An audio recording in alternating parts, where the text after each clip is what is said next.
No one I know, including Shirley and Danny and everybody else that I have spoken to that had anything to do with the Partridge Family, has seen or spoken to Susan Day in years. 1970s television was bursting with iconic shows, and the Partridge Family easily earned its place among them. Hard to picture, right? It wasn't just another musical sitcom, it was a cultural phenomenon. Premiering in 1970, it followed a widowed mother and her 5 children who form a rock band and tour the country in their iconic multicolored bus. With a blend of catchy tunes, wholesome humor, and heartwarming family dynamics, it quickly became a hit. But behind the perfectly harmonized songs and on-screen smiles, things weren't always as idyllic. Over time, key cast members made the difficult decision to walk away. Why did they leave? Fame? Frustration? Fatigue? Let's take a closer look at the real reasons behind their departures. David Cassidy, Keith Partridge. For millions of fans in the 1970s, David Cassidy was the Partridge Family. As Keith Partridge, the mop-haired, guitar-slinging eldest son, he became a teen idol almost overnight. His image graced lunchboxes, posters, and record sleeves across the globe. But while the world saw the charming frontman with the velvet voice, behind the scenes, Cassidy's relationship with the show was far more complicated. Over time, the pressures of fame, creative frustration, and a desire to break free from his squeaky clean image would lead him to leave the Partridge Family behind, even before the show officially ended. When Cassidy was first cast as Keith, he was just another young actor looking for a break. He hadn't yet realized how big the show, or his character, would become. Almost instantly, the show's musical tie-ins launched him into pop superstardom. I Think I Love You, the show's first single, topped the charts, and Cassidy was suddenly headlining concert tours and facing screaming fans everywhere he went. But the very fame that brought him fortune also became a trap. In interviews, he described feeling manufactured, a product of network marketing rather than a serious artist. To Cassidy, a horrible feeling was the rift between his public image and his private ambitions. Keith Partridge, the character on the show, was written to be a kind of well-meaning teen heartthrob, but Cassidy had hopes for a serious career as a performer and writer. He bitterly resented being stereotyped into the category of bubblegum music, longing for the chance to exhibit rock and blues and more personal material. By the time the 3rd season of the show rolled around, he was becoming even more disgruntled. He began to distance himself from the Partridge persona more and more, even in interviews and performance situations where he sometimes laid into the show and its musical style. No matter how hard things seemed to get, Cassidy made an effort to act professionally on the set. Castmates such as Shirley Jones, even his stepmother, knew very well the strong work ethic that Cassidy possessed. However, underneath this facade was a young man increasingly lonely by the brunt of fame, stalkers, constant surveillance, and an indomitable amount of media exposure bearing down on him like major film stars. One particularly awful incident teenage fan was crushed in a frenzy at one of his performances. That incident deeply affected him and only heightened his disquiet about the life he was leading.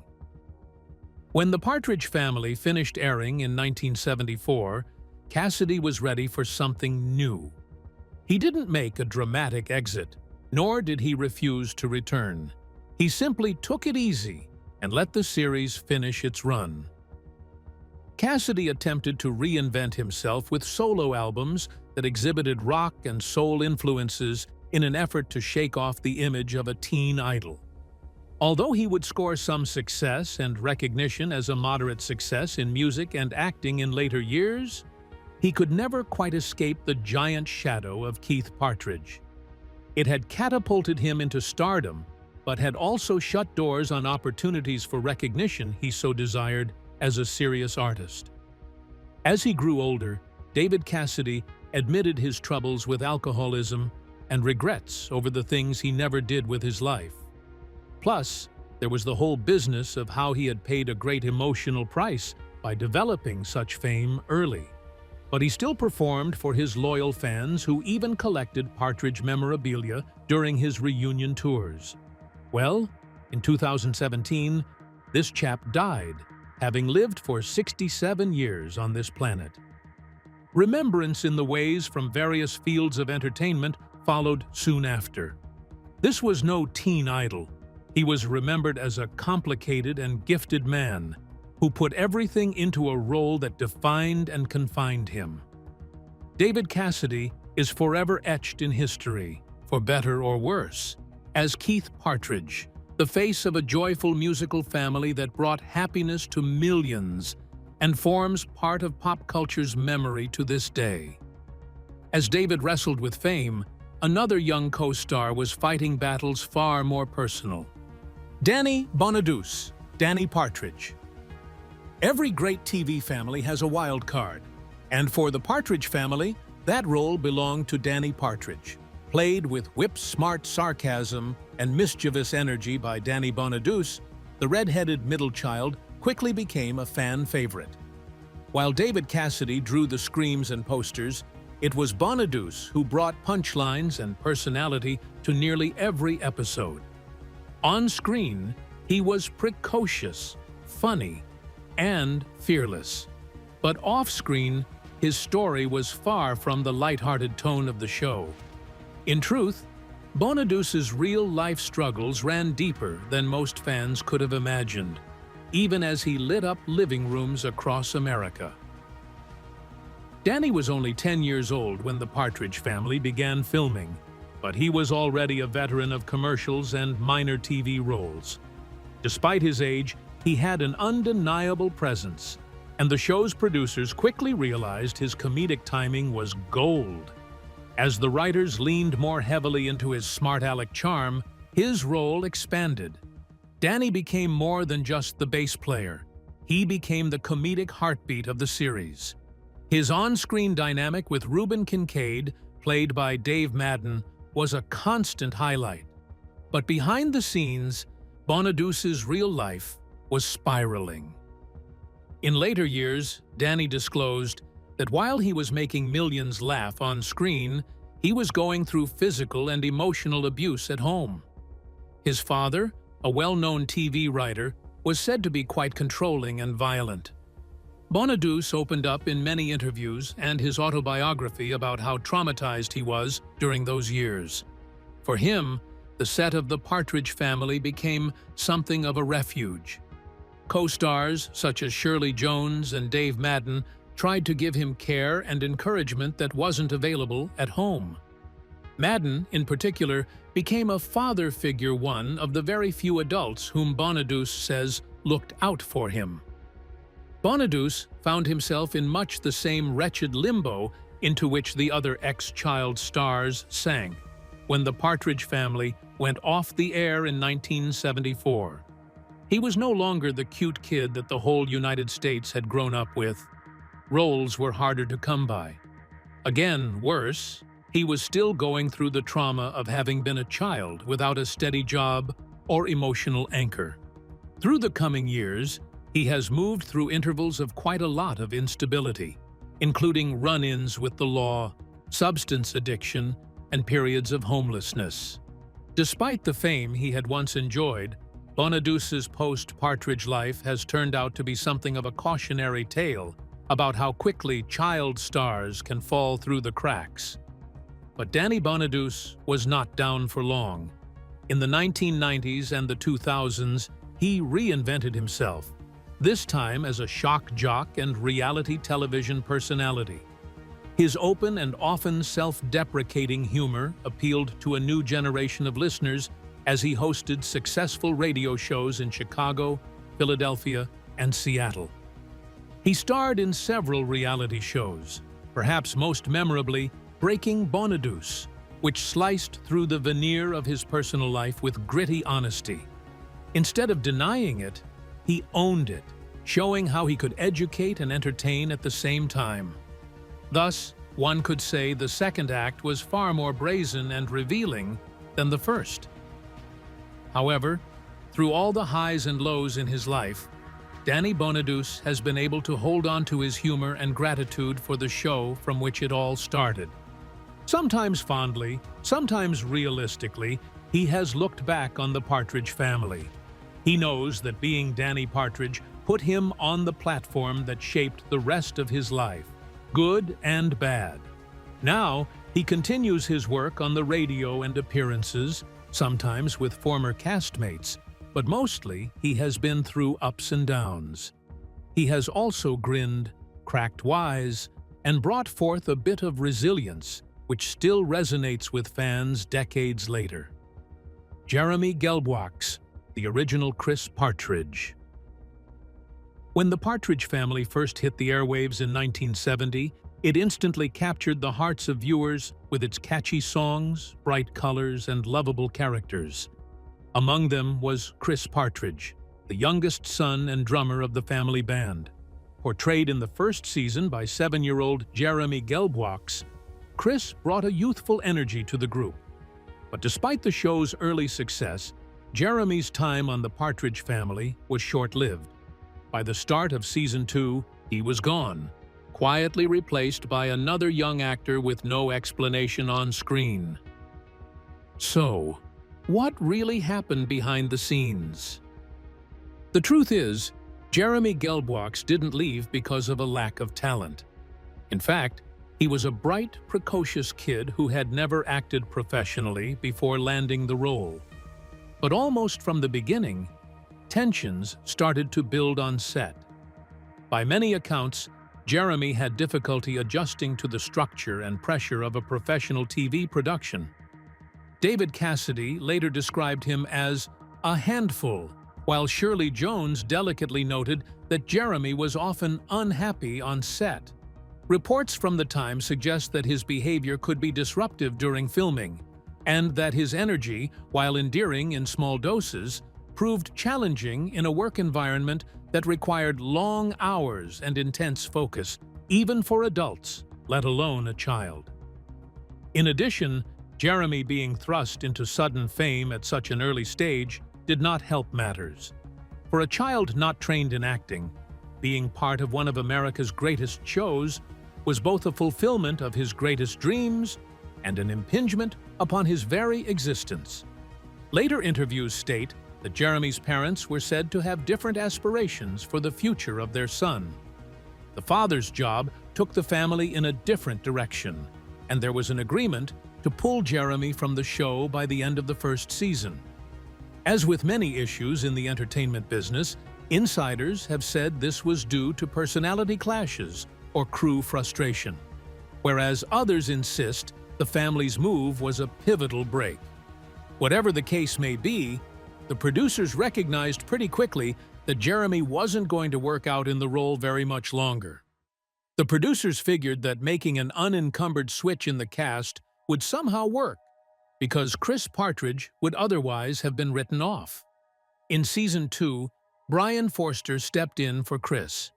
The absence of any sort of in-universe explanation may well have camouflaged the change from many of the younger eyes. Brian's calmer vibe was in sync, it is said, with the rhythm of the series. It had been easier to shoot with him on set, but the suddenness of Jeremy's recasting, a replacement who was the only original cast member, lent quiet closure to Jeremy's exit. It stirred speculation among industry observers. It was an unusual step for a successful show to take, especially one that prided itself on being wholesome and united. He stopped acting immediately after the Partridge Family, leaving Hollywood for all intents and purposes. Unlike other child actors who remained in acting jobs into adolescence and beyond, Jeremy took a different route. He maintained a fairly normal lifestyle. He excelled in school and later received a business degree. He worked in technology and data analytics, far removed from cameras and microphones. Even though he has spoken occasionally about his time on the show, he has remained private, giving the impression that he has accepted leaving show business. When one looks back at The Partridge Family, Jeremy Gelbwaks' short stint is remembered not for scandal or drama, but for what an impossibility the entertainment world could be for young actors. Being in the spotlight does not always work out. In fact, most of the time it does not. Although his tenure as Chris Partridge would be in that short time only, Jeremy set the groundwork for a character destined to live on for 4 additional seasons. Behind-the-scenes drama in a series constructed on balance, that's what his early exit brings to show lore. For those old fans of that first season, Jeremy's mischievous grin and his drumming character create magic once again for the original audience that made The Partridge Family a swinging hit. Brian Forster, the replacement, Chris. When The Partridge Family returned for its second season in the fall of 1971, viewers noticed something had changed. The role of Chris Partridge, the band's youngest son and drummer, was suddenly being played by a new face, Brian Forster. The switch from Jeremy Gelbwaks to Forster was never addressed on screen, and for younger audiences, it may have gone unnoticed. But behind the scenes, this quiet casting change signaled a shift in how the production was approaching its youngest cast member.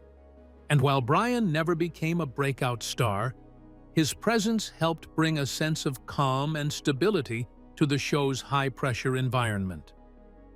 Unlike his predecessor, Brian Forster had some show business pedigree before joining The Partridge Family. The great-great-great-grandson of Charles Dickens and the stepson of actor Whit Bissell, Brian came from a family familiar with Hollywood's highs and lows. That legacy may have helped prepare him for the often unpredictable demands of a weekly network sitcom. According to the cast and crew, Brian was well-mannered, professional, and, most importantly, easy to work with. On a show that revolved around musical performances and complex filming schedules, that was a big deal. Albeit a lesser role with comparably few dialogue lines and plot lines, Brian made the character his own. He brought a softness and gravity such that he blended in with the rest of the cast. Whereas Danny Bonaduce tended to dominate with kid-oriented storylines, and David Cassidy was the clear teen idol of the hour, we had Brian's Chris Partridge as a reliably soothing note. He did just enough to support the illusion of a real family band. For fans coming in later to the show, Brian was simply the Chris they knew and loved. In managing the extraordinary, sudden fame of a hit television series, Brian showed remarkable grace under pressure. He did not court notoriety. Hardly ever did he appear in teen magazines, nor did he encourage many of the pitfalls connected with child stardom. He liked acting, but it was not the whole of his life. Years later in interviews, he had several fond memories of the Partridge Family, particularly of Shirley Jones, whom he would often describe as warm and maternal toward all the kids. He did say, however, that being in such a big project so young meant the loss of some aspects of normal childhood. In 1974, after 4 seasons, the show ended, and Brian quietly stepped away from acting. He did a couple of performances afterward, but he never came back to acting. He took up other pursuits later on, including race car driving, which was quite a departure from his days being on national television behind a toy drum kit. He had also been involved in the wine business and would occasionally show up for fan conventions and reunion events. Unlike some of his co-stars, Brian never regretted leaving Hollywood. Rather than a sudden exit with drama, it's more of a story of conscious choice. An actor who walked away on his own terms. Today, Brian Forster remains one of the less publicized but deeply appreciated shadows of the Partridge Family legacy. He did not attract headlines or controversy during his time on the show, but on account of that, There was an aura of togetherness and calmness that enveloped the series and made it a soothing balm to millions of viewers.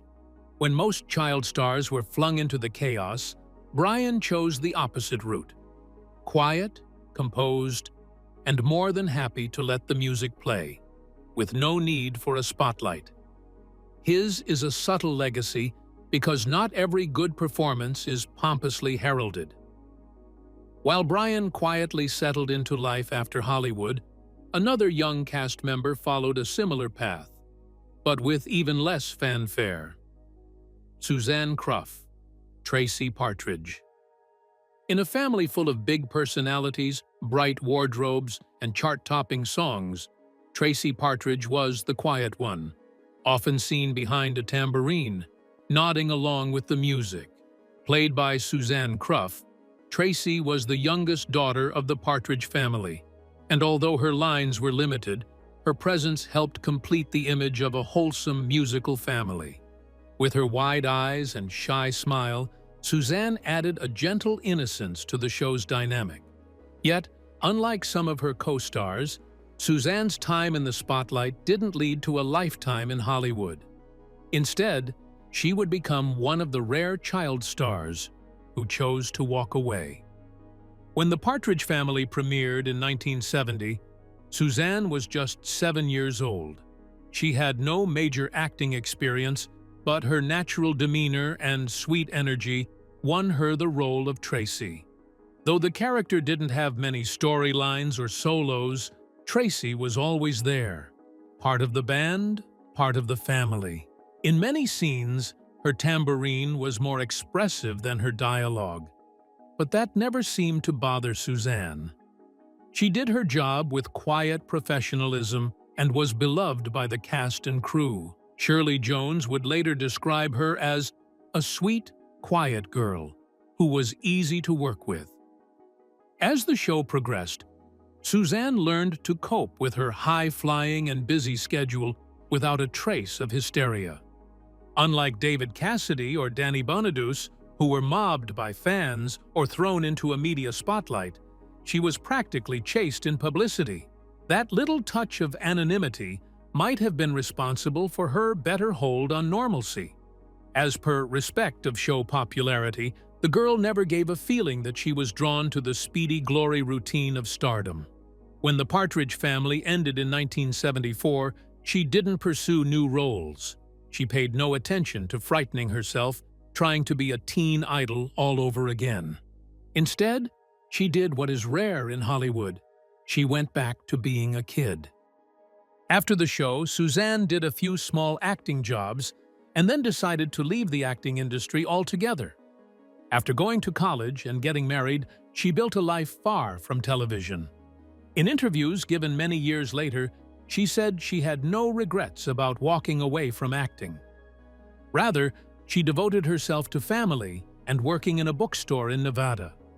Occasionally, she would go to Partridge Family reunions and fan conventions, but the majority of the time, Suzanne remained anonymous. She never seemed to want a comeback, and maybe that was part of what made her story so special. While a lot of past child acting celebrities may be struggling with the transition to living life outside of the spotlight, Suzanne seemed to feel satisfied and contented about that choice. She kept her pride in being a part of the Partridge Family and was always gracious to fans who remembered her. In one of her last public appearances, she made a brief appearance with her old cast on a morning talk show. All grins and loving fun as she reminisced over the more straight-laced days of tambourines and tour buses. She is not acting anymore, but she never kept away from that defining aspect of her childhood. She just carried it with unseen dignity, knowing it influenced people's lives. Suzanne Crough succumbed to a rare heart condition in 2015 at the age of 52, making fans distraught and her former co-stars inconsolable. Danny Bonaduce claimed that she was the nicest person in the world, while Shirley Jones said, "A delightful girl who brought so much to our show." While her short time in the spotlight might have evaporated with the commercial success of her series, the imprint left by her presence remained. Dave Madden, Reuben Kincaid. In a show filled with pop songs, sibling squabbles, and sunshine-colored scenery, Reuben Kincaid was the necessary foil to the chaos.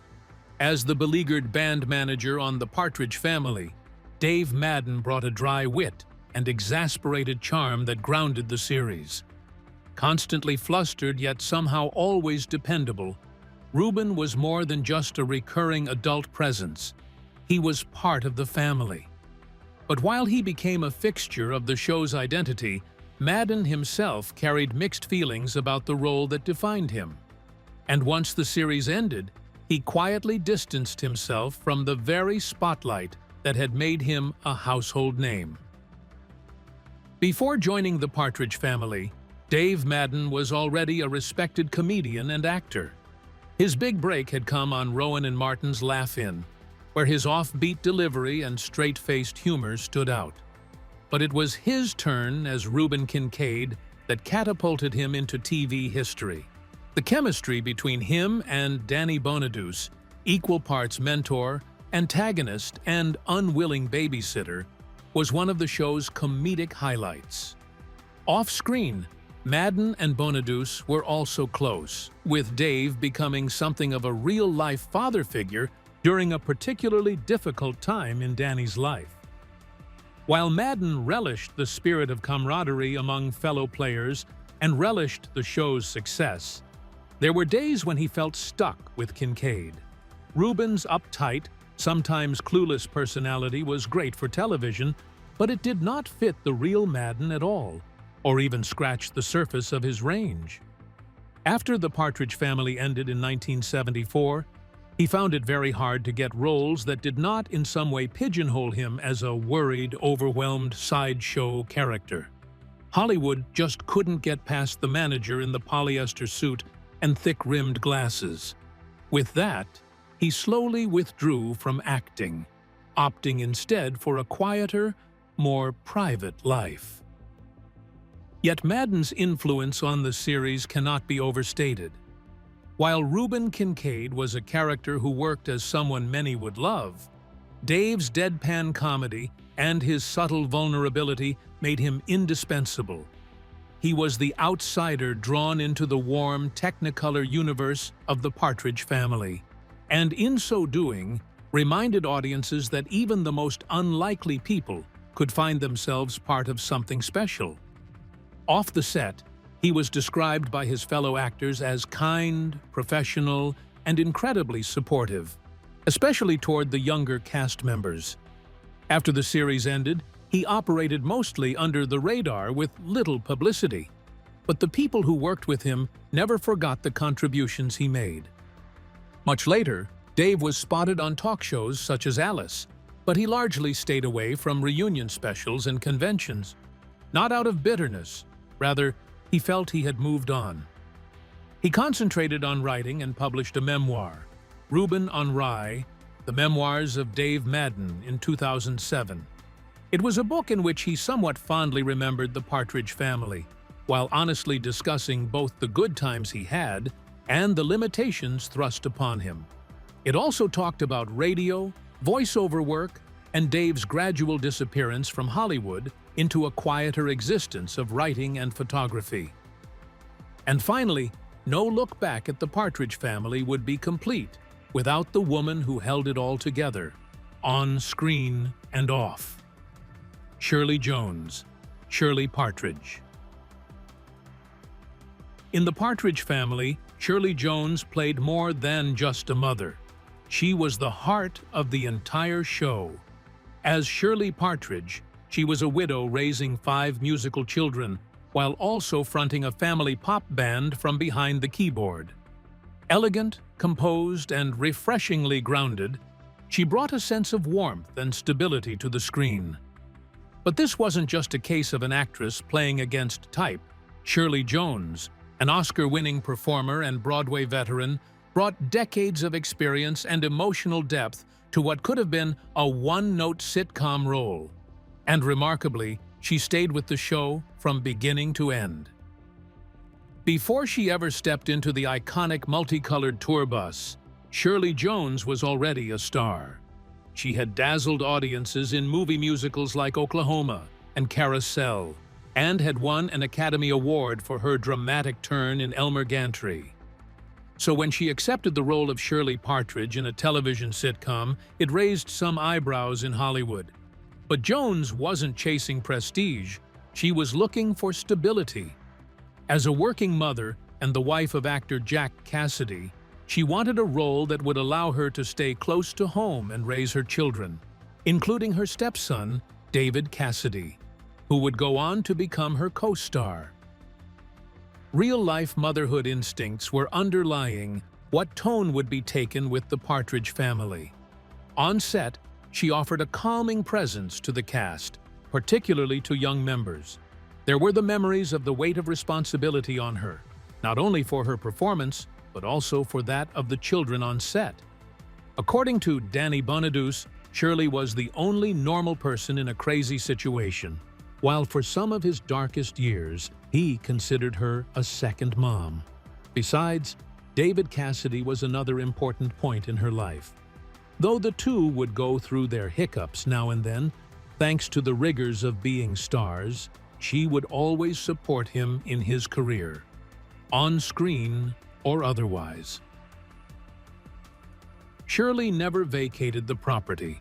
Unlike most of her contemporaries, she would embrace the power that the name Shirley Partridge conferred, knowing very well that the show touched the lives of millions of people and exposed her to an entirely new fan base.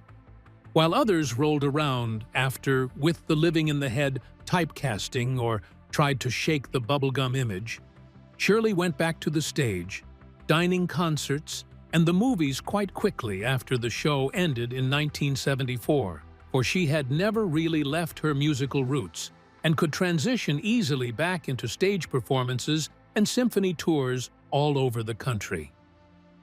But she never thought of the Partridge Family as being unimportant to her life. In interviews, she tended to refer to this time as a joyous phase, showing that while Soapy on the outside had something important to say on the subject of family values, perseverance, and joy, the strong, capable single mother in the lead role didn't exist to be made the butt of the joke or shoved aside for the kids in the story. Shirley Partridge was intelligent, compassionate, and in control, and Jones played her with subtle strength that viewers found comforting and relatable. Thanks for watching. If you enjoyed this deep dive into the Partridge Family, don't forget to like the video, subscribe to the channel, and hit the bell icon so you never miss our latest uploads. Got a favorite Partridge moment or cast memory? Drop it in the comments below. We'd love to hear from you. And don't go anywhere. Click on the next video on your screen to keep the nostalgia going. See you there?